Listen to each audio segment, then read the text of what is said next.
A striking admission from Ukraine's president.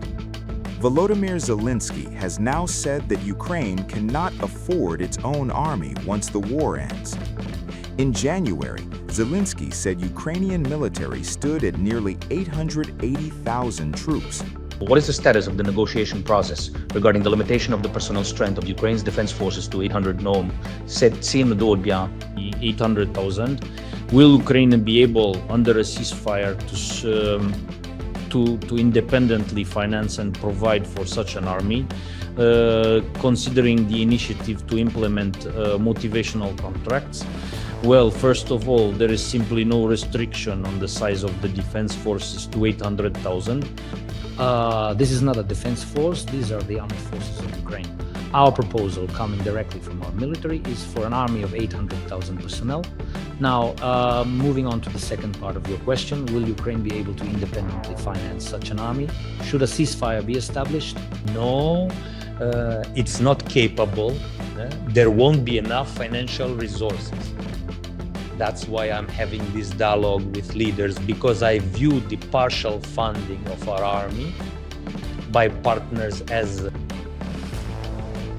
our security guarantees, because Ukraine's armed forces are our foremost security guarantee. We need some time to stabilize the post-war economy, to recover and achieve independent funding for our army. But for now, we need our partners' help. Leaked versions of a US-backed peace roadmap suggested a far smaller post-war army, capped at 600,000. However, Ukraine and its European allies disagreed. They insisted on a larger force, claiming it was needed to deter a future Russian threat. Moscow rejected that claim, calling it nonsense. And now, the hard reality. Asked whether Ukraine could support 800,000 active servicemen after a ceasefire, Zelensky did not hesitate. Could Ukraine pay for it alone? No. There are no financial resources, he said.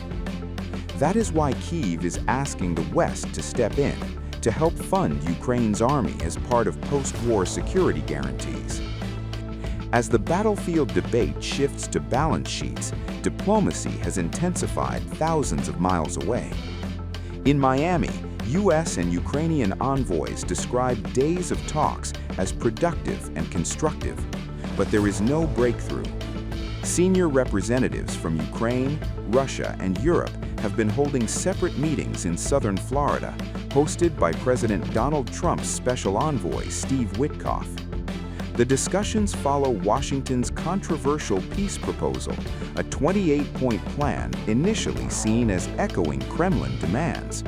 That proposal has since been redrafted with Ukrainian and European input. Its contents remain secret. Behind the scenes, negotiators are aligning positions on multiple documents: security guarantees, military funding, economic recovery, and the sequencing of next steps. European national security advisors have joined the talks, seeking a unified strategy with Washington and Kyiv. Russia, too, is at the table. President Vladimir Putin's envoy met separately with the U.S. delegation in talks also described as productive but unresolved. The Kremlin has already rejected recent changes to the peace plan as unacceptable. Moscow insists Europe's involvement complicates negotiations and accuses the continent of pushing the war forward. The talks continue. The details remain hidden. But one message is now unmistakable. Even after the fighting stops, Ukraine's security and its army may depend on the West. At the foreign ministry level, are there any developments? In your own opinion right now? Slow progress is being observed, and I want to reiterate that it is accompanied by extremely harmful and malicious attempts by an influential group of states to torpedo these efforts and to completely derail the corresponding diplomatic process.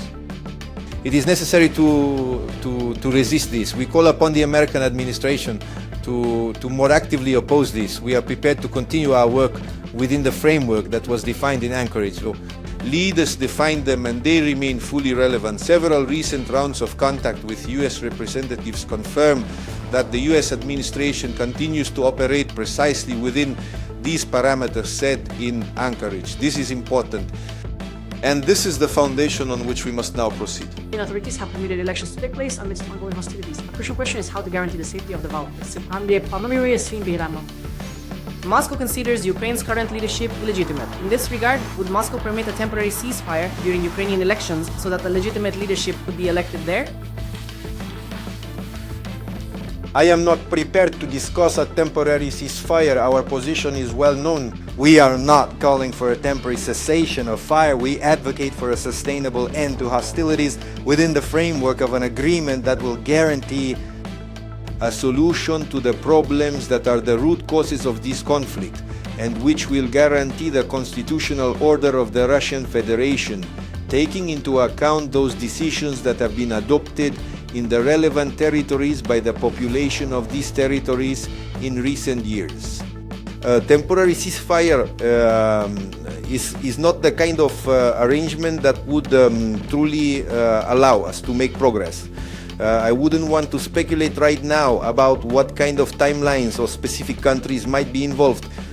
We must work with focused effort, and this is being carried out on the basis of the understanding for an agreement which has been discussed over the past few days, specifically during the meeting in Florida, and was initially laid out by the presidents when they held their meeting in Anchorage, Alaska. Our negotiating team is already returning today after a meeting in America with President Trump's representatives. By tomorrow morning, I expect to receive a comprehensive report regarding all the documents that have been meticulously prepared. Indeed, a great deal of important work has been completed. First and foremost, the documents concerning security guarantees, along with the 20 points of the core framework document, which were discussed by the Ukrainian and American delegations. Rustem Umerov and Andriy Khnatov are set to present their reports tomorrow. It is vital that the American side obtain a clear, definitive response from Russia, demonstrating a genuine willingness to concentrate its efforts on something entirely different rather than its ongoing aggression. Naturally, after so many years since the start of this hybrid conflict, now a full-scale war, it's truly difficult to imagine Putin living without committing atrocities and initiating invasions. But the significant decline in the price of Russian oil, powerful global sanctions, and the continuation of all other forms of pressure, these are the factors that will ultimately convince even such a stubborn individual. Putin continues to wage this brutal war, sustained by the vast funds he uses to secure the unwavering loyalty of his inner circle and to pacify the Russian populace, while also financing the horrific killings on the front lines. However, throughout this past year, substantial and coordinated efforts have been made to ensure that the Russian war machine now has considerably less financial support and resources. I am profoundly grateful to all our brave soldiers for their impactful and strategic deep strikes. Almost every single day now, we are seeing tangible results. And this is particularly evident in the deep strikes targeting Russia's oil export infrastructure. It's certainly positive to see the European Union, America, and other international partners applying significant pressure on Russian gas and oil exports. The tankers that Russia utilizes to generate crucial revenue for its ongoing war efforts and to sustain Putin's close associates are now more frequently encountering operational difficulties within critical maritime zones. Additional global sanctions will also be imposed, targeting tankers and the complete infrastructure that facilitates these exports, including companies, insurers, captains, and their crews. Undoubtedly, we are also preparing our own new sanction packages, targeting various individuals, not exclusively Russian, who actively work for the aggressor's defense industry, and our sanction proposals are consistently taken into careful consideration by our international partners. This is a paramount priority within our foreign policy, aiming to ensure that Ukrainian sanctions are fully synchronized with those of our international partners. Just today, I personally outlined these specific tasks for all our Ukrainian diplomats. I also took the opportunity to congratulate them warmly on their professional day. I express my gratitude to everyone who genuinely contributes to our foreign policy efforts, ensuring Ukraine's effectiveness on the international stage. This is crucial, as it has become a fundamental pillar of our national defense. The true strength and power of Ukraine lies in its profound unity with the entire global community. And at this very critical moment in history, we have successfully achieved the highest possible level of this essential unity. Never before in its entire recorded history has Ukraine received such strong, unwavering support from its international partners as it has during this challenging period. Achieving this unprecedented level of support was certainly no easy task, just as it remains incredibly difficult month after month to continuously secure and steadfastly maintain the world's attention on Ukraine.